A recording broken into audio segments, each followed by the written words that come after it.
шаҳрвандони гиромӣ, шумо ба Федератсияи Россия сафар карда истодаед.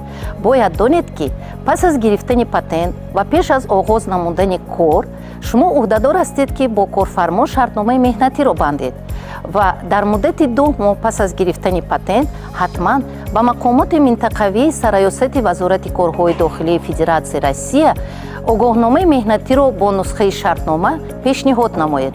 Агар шумо дар моҳлати муайяншуда огоҳномаи меҳнатиро пешниҳод накунед, патенти шумо беэътибор дониста мешавад.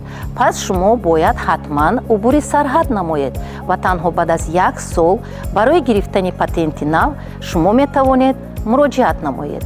дар ҳолати набаромадан аз ҳудуди Федератсияи Россия шуморо хориҷ ё ин ки депортатсия мекунад. Барои гирифтани маълумоти мухтасар шумо метавонед ба мутахассисони хадамоти муҳоҷирати Вазорати меҳнат, муҳоҷират ва шуғли аҳолии Ҷамҳурии Тоҷикистон дар минтақаҳо муроҷиат намоед ё ин ки ба рақами телефони хати оҷилӣ 900 800 800 занг занед.